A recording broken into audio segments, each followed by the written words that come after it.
Everyone, welcome to my YouTube channel talent math hub. तो जैसे कि प्यारे छात्रों, आपने देख चुका है कि हमने आज कौन से चैप्टर पढ़ाने वाले हैं। बिल्कुल, हम मैथ के जो चैप्टर है तो दो चर वाले रैखिक समीकरण अर्थात linear equation in two variable अर्थात दो चर वाले रैखिक समीकरण आज हम लोग पढ़ेंगे। और इसके पहले हमने लगातार चैप्टर 1 चैप्टर 2 हमने कंप्लीट किया है। ये हमारे चैप्टर बाबू कुछ चैप्टर 4 है, चैप्टर 3 भी पढ़ाएंगे लेकिन इसके बाद, ठीक है।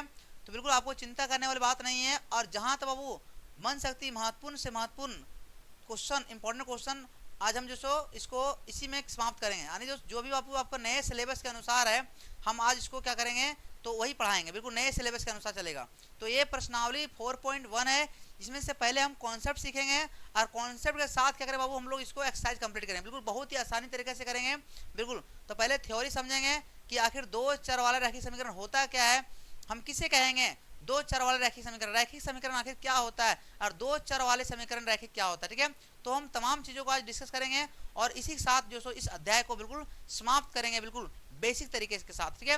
तो सब बिल्कुल, तो आइए बाबू हम लोग शुरू करते हैं फटाफट तेईस से। सबसे पहला हमारा आता है कॉन्सेप्ट, क्लियर। बिल्कुल, concept is a power of mathematics, मालूम है कि नहीं। तो वो कॉन्सेप्ट रहेगा तो आप मैथ को बिल्कुल आसानी से अब बिल्कुल यूं ही बना दो, यूं ही चुटकी में, बिल्कुल बहुत ही आसान है, बिल्कुल टफ नहीं है। तो बस आइए हम लोग, इसमें वो बेसिकली दो क्वेश्चन है मात्र, क्वेश्चन नंबर 1 और क्वेश्चन नंबर 2 है। यानी प्रश्नावली 4.1 में दो ही एक क्वेश्चन है, 1 और 2। तो आइए इसको हम लोग शुरू करने से पहले दोस्त ने समझते हैं कुछ बेसिक कॉन्सेप्ट में। तो देखिए, आइए देखिए यहाँ बाबू, देखिए हमने यहाँ पे जो हमारा चैप्टर है वह है दो चर वाले रैखिक समीकरण मित्र। तो पहले समझिए यहाँ पे कि रैखिक समीकरण दोस्त क्या होती है, रैखिक समीकरण क्या होती है, हम इसी के बारे में पहले बात करेंगे। क्या बात करेंगे कि रैखिक समीकरण आखिर क्या होता है। जब बच्चे ये समझ जाएंगे ना तो धीरे धीरे क्या लगेगा, उसको आसान लगेगा, क्लियर। बिल्कुल, रैखिक समीकरण। फिर हम बात करेंगे आखिर चर पद क्या होती है, अचर क्या होती है। देखिए आपने बहुपद में चैप्टर बहुपद में पढ़ाए थे, बिल्कुल तो रैखिक बहुपद में पढ़ाए थे कि चर और अचर क्या होती है। तो देखिए यहाँ पे आता है सबसे पहले कि बाबू रैखिक किसे बोलते हैं। देखिए रैखिक किसे बोले हैं, तो एक ऐसा समीकरण, देखिए यहाँ लिख रहे हैं कि एक ऐसा समीकरण, ठीक है, एक ऐसा समीकरण जिसमें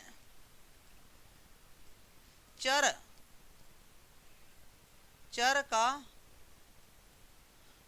अधिकतम घातांक, क्या वो अधिकतम, ठीक है, अधिकतम घातांक, अधिकतम घातांक का मान कितना बाबू, एक होता है। कितना होता है, एक होता है। कितना होता है, एक होता है। उसे तो क्या बोलते हैं, हम बोलते हैं रैखिक समीकरण बोलते हैं, ठीक है।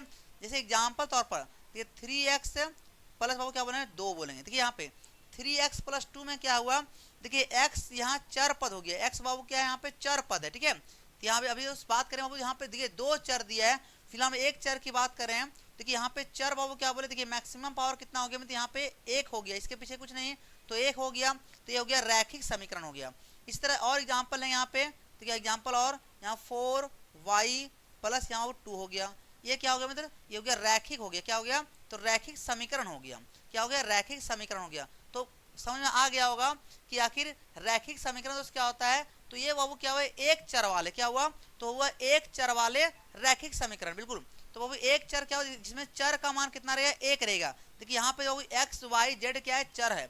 चर क्या होती है, देखिए चर बाबू एक होता है चर पद। तो चर पद क्या होती है, जहाँ पर एक्स वाई जेड लगाओ, जिसका मान बदलता हो, उसके बाबू जिसका मान क्या होता हो, बदलता हो, उसे चर पद बोलेंगे। और जिसका मान नहीं बदलता हो उसे क्या बोलेंगे, अचर बोलेंगे। क्या बोलेंगे, अचर पद बोलेंगे, क्लियर, अचर पद, जिसका मान नहीं बदलता हो। जैसे किसका मान है, 2 3 4 5, ये सब बाबू क्या मान बदलने वाला नहीं है। देखिए यहाँ पे 2 जो हो जाएगा मेरे, ये हो गया अचर पद, और यहाँ x जो हो गया वह हो गया चर पद। क्या हो गया, चर पद हो गया। तो इतना आप लोग को उम्मीद करते हैं कि बिल्कुल समझ में आ गया हो, क्या बिल्कुल ना, हाँ सेरा। अब देखिए अगर दोस्त आपने ये समझ गया कि आखिर रैखिक समीकरण क्या होता है, तो हमने बता दिया कि एक ऐसा समीकरण जिसमें चर का अधिकतम घातांक बाबू कितना होता है, एक होता है, तो वो क्या कहलाया, वो कहलाया रैखिक समीकरण कहलाया। लेकिन हमें पढ़ना क्या है, हमें पढ़ना है दो चर वाले बाबू रैखिक समीकरण। तो दो चर वाले रैखिक समीकरण, इसका अर्थ ये हुआ कि दो चर वाले बाबू क्या हुआ, तो दो चर वाले बाबू रैखिक समीकरण, ठीक है, दो चर वाले चाहिए क्या चीज, रैखिक समीकरण चाहिए, दो चर वाले रैखिक समीकरण।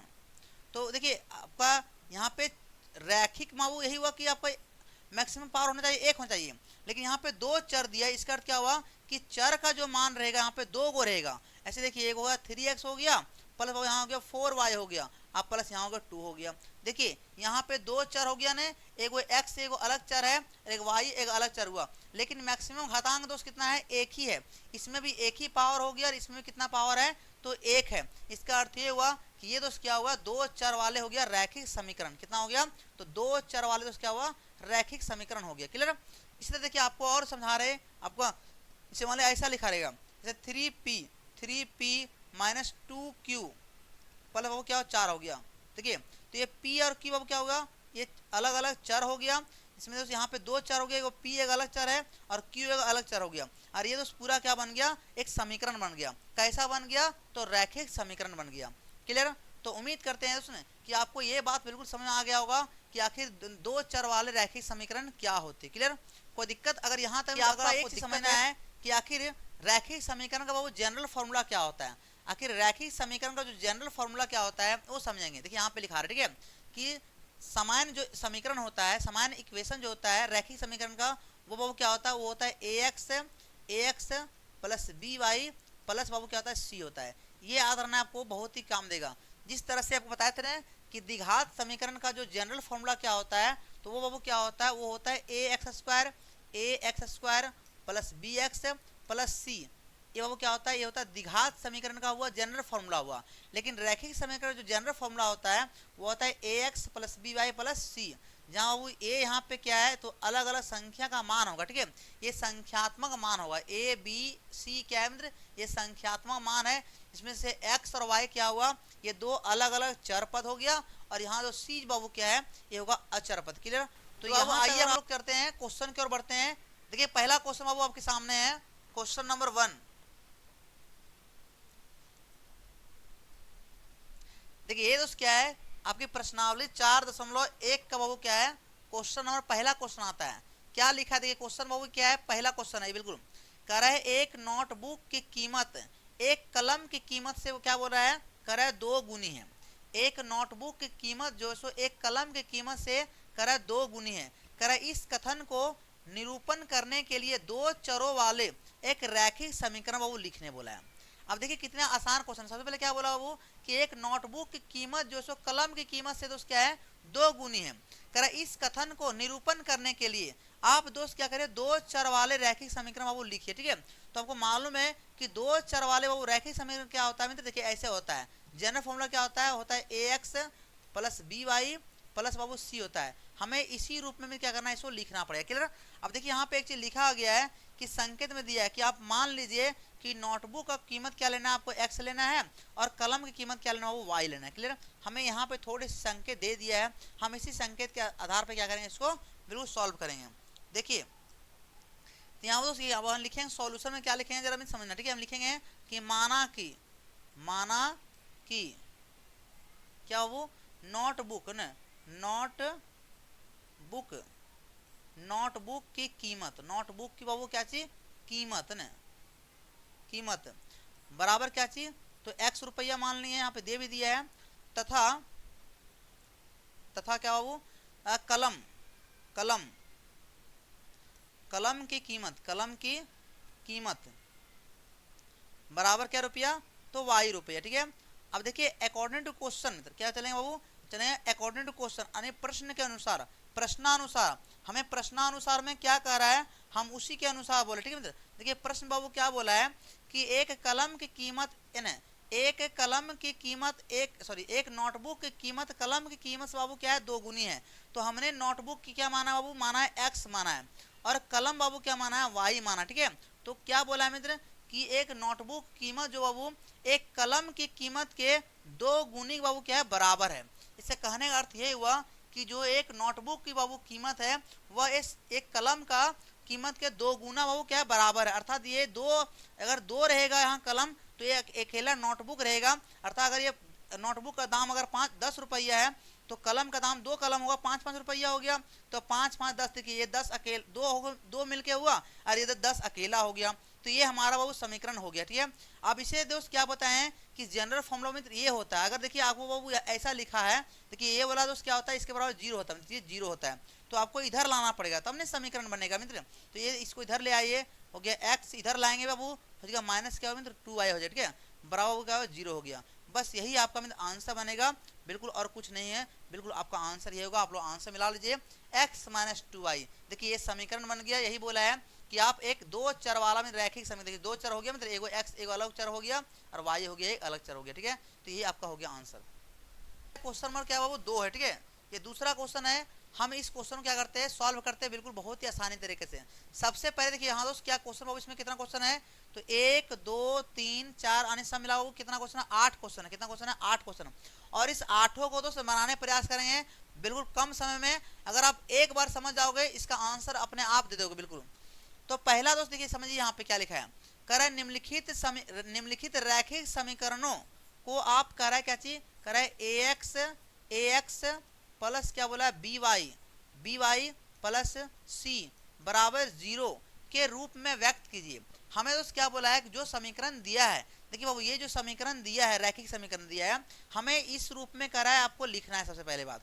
और प्रत्येक स्थिति में आप a b और c का मान बताइए। तो हमें जो समीकरण देखिए वो पहला क्वेश्चन नंबर 1 बाबू क्या दे रखा है समझिए। पहला दिया क्वेश्चन 2x दिया है, 2x प्लस 3y बराबर कितना बोला है, करा है 9.3 और बाबू 5 पर क्या दिया 12। ठीक है, इसको क्या पढ़ते हैं बाबू, देखिए इसको बोलते हैं, ये बाबू रैकरिंग बोलते हैं इंग्लिश में और हिंदी में बोलते हैं इसको 12। ठीक है, तो ये हो गया 2x प्लस 3y बराबर 9.35। ठीक है, पर रैकरिंग। अब यहाँ दोस्त देखिए ये आपका में इस रूप में क्वेश्चन दिया हुआ है, लेकिन हमें क्या बोला कि आप इसको इस रूप में लिखना है। तो बाबू इस रूप में नहीं है, तो इसको उठा इधर करेंगे तब नहीं 0 बराबर होगा। तो अब देखिए दोस्त क्या करें, इसको इस तरह लिखेंगे, देयरफॉर लिखेंगे इसीलिए 2x प्लस 3y, इसको इधर ले आइए, हो गया कितना हो माइनस 9.35। ठीक है, इस तरह हो गया बराबर, अब हो गया 0। हो गया कि नहीं हो गया। अब बाबू यहाँ पे क्या बोला है कि अब बताइए a का दोस्त मान कितना होगा। तो देखिए यही समीकरण बाबू यहाँ पे लिखिए सेम टू सेम। तो यहाँ लिखिए कितना हो गया 2x हो गया, 2x प्लस कितना हो गया 3y हो गया, और यहाँ माइनस दिया है कितना दिया 9.35 पर दिया वो बाहर दिया। ठीक है, इस तरह दिया है, अब बराबर कर दिया 0। अब बोलिए, अब बताइए, देखिए वो जहाँ पे x था वहाँ x है, तो a की जगह क्या है बना, a की जगह 2 बन गया, जहाँ y था वहाँ y हो गया, b में क्या बन गया 3 बन गया, और c में क्या बन गया माइनस बन गया 9.35। तो लिख दीजिए यहाँ पे देयरफॉर, इसीलिए a बराबर कितना आ गया आपका निकल के, तो a बराबर हो गया 2 हो गया, 2 हो गया, b बराबर कितना आ गया, तो वो 3 हो गया, और c कितना आ गया मित्र, तो c जो हो गया वो गया माइनस 9.35, माइनस 9.35 पर वो क्या हुआ 12 हो गया। ठीक है, तो इस तरह बाबू क्या हुआ आपका जो सो पूरा ये पहला का क्वेश्चन हो गया a b c का मान। क्लियर, ये उसका है क्वेश्चन नंबर 2 में क्या दिया है, 2 में ये दे रखा है, कह रहा है x माइनस कह रहा है y बटे कह रहा है 5। ठीक है, माइनस कह रहा है 10 बराबर दिया 0, ऐसे दिया है। ठीक है, अब दोस्त यहाँ पे क्या करना पड़ेगा, सबसे पहला काम दोस्त क्या करना है, हमें इस रूप में लिख रहा है मित्र। देखिए ये इस रूप में ऑलरेडी लिखा हुआ है दोस्त, क्या लिखा है देखिए, देखिए ये दोस्त है ना बिल्कुल 0 बराबर हो गया मित्र। इसका अर्थ देखिए यहाँ पे इसको समझिए, यहाँ वो क्या दिया, यहाँ हो गया ax हो गया प्लस by हो गया मित्र, और यहाँ पे प्लस क्या दिया c दिया है बराबर 0। तो यहाँ दोस्त कुछ नहीं करना, ये दोस्त ऑलरेडी लिखा हुआ है, तो आप सीधा वो लिख दीजिए, इसीलिए यहाँ लिखिए क्या जानते हैं a बराबर मित्र।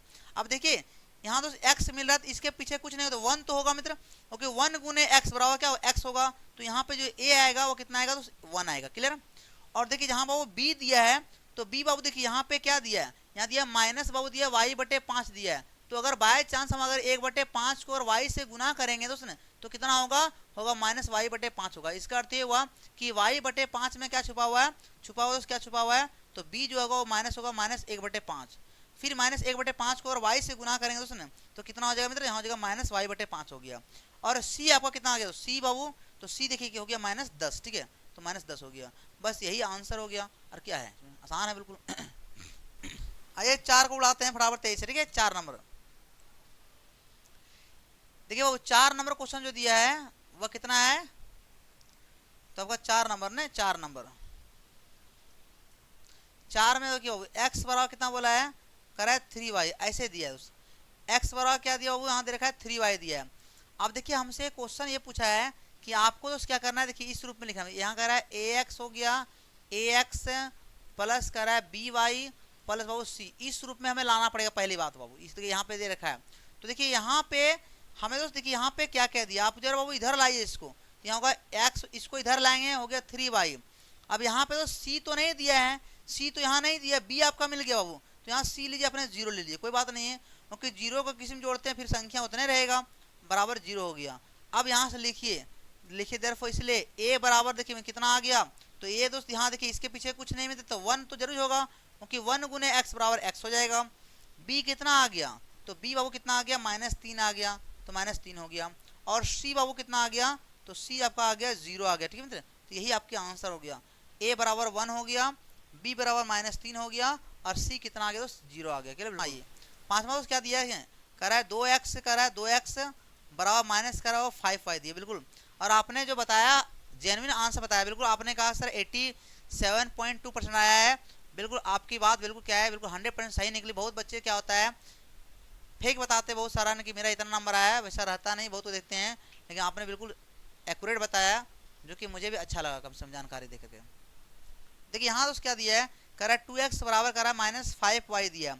अब देखिए यहाँ से तुम्हें क्या करना है, आपको इस फॉर्मेट में लाना है, किस तरह, इस तरह से ax plus by plus c बराबर में कितना होगा 0 हो गया। अब यहाँ से देखिए कैसे दोस्त क्या करें, इसको इस फॉर्मेट तोड़िए, यहाँ में क्या होगा, यहाँ होगा 2x हो गया। अब इधर लाइए इसको, ठीक है, इधर देखिए माइनस बाबू इधर आएगा, हो जाएगा प्लस कितना 5y। अरे दोस्त यहाँ बाबू प्लस क्या होगा, अब देखिए c तो यहाँ दिया नहीं है, तो c अब 0 ले लीजिए अपने से, बराबर 0 हो गया। अब यहाँ वो लिखिए देयरफॉर, इसीलिए कितना हो गया, a बराबर में कितना हो गया, तो a बराबर हो गया 2 हो गया, b कितना हो गया मित्र, तो b आपका हो गया 5 हो गया, और यहाँ पे जो c आपका आ गया मित्र वो कितना आ गया 0 आ गया, ठीक है 0 हो गया।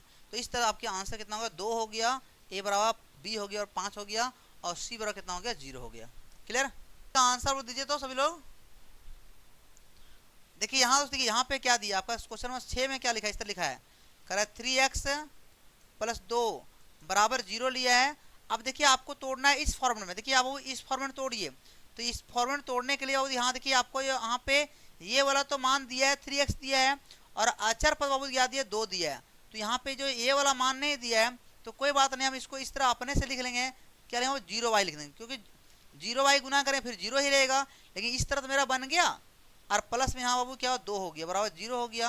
अब देखिए यहाँ पे a बराबर कितना हो गया, तो a बाबू कितना हो गया 3 हो गया, b कितना हो गया 0 हो गया, क्योंकि y का मान यहाँ दिया by होता है, b में 0 दिया है, और c में कितना हो गया मित्र, हो गया 2 हो गया। तो यही आपके आंसर बन गए, बिल्कुल आसान है पूरा। क्या दिया क्वेश्चन, देखिए क्वेश्चन 6 हो गया, 7वां और 8वां क्वेश्चन। आइए एक उसमें बनाते हैं, एक आप खुद बनाओगे, क्लियर सॉल्व करोगे, एक हम बनाते हैं, और उसके बाद इसमें से 2 क्वेश्चन जो मित्र उसमें एक आप बनाओगे, बिल्कुल। देखिए हम इसमें बना रहे हैं एक क्वेश्चन यहाँ से, देखिए एक क्वेश्चन 7वां बना, 8वां चलिए 8वां बनाते हैं, ठीक है 8 नंबर बनाते हैं। देखिए 8 में क्या दिया है, यहाँ ऐसे लिखा है ना, करा 5 बराबर क्या लिखा है, करा 2x लिखा है। आप एक काम करिए, इसको बाबू उठा उधर ले जाइए, यहाँ जगह 2x माइनस हो गया 5 बराबर में कितना हो गया 0 हो गया। आप इसको क्या करिए एक बार देखिए सजाइए इस रूप में, तो यहाँ हो गया 2x हो गया। अब यहाँ पे देखिए ये वाला फॉर्म तो मेरा नहीं है, यानी by वाला फॉर्म बाबू नहीं है, तो इसको अपने से क्या करेंगे लिखेंगे प्लस में लिखेंगे 0y, ताकि फिर गुना करेंगे तो ये 0 हो जाएगा, और 0 जोड़ेंगे फिर यही लास्ट में रहेगा, तो हम उसको आराम से लिख सकते हैं नहीं, बिल्कुल ये आ गया। अब यहाँ से बाबू a बराबर कितना लिखिए, तो a बराबर जो लिखिए वो लिखिए 2, b कितना आ गया 0 आ गया, और c बाबू कितना आ गया -5 आ गया, ठीक है। तो यही आपका आंसर हो गया 2 0 -5। हाँ a बराबर 3b 0 और 2, बिल्कुल रानी कुशवाहा। तो इस तरह बाबू क्या हुआ, ए आपकी एक्सरसाइज 4.1 क्या हुआ समाप्त हो गया है, और अब आपकी जो अगले क्लास होगा वह होगा 4.2।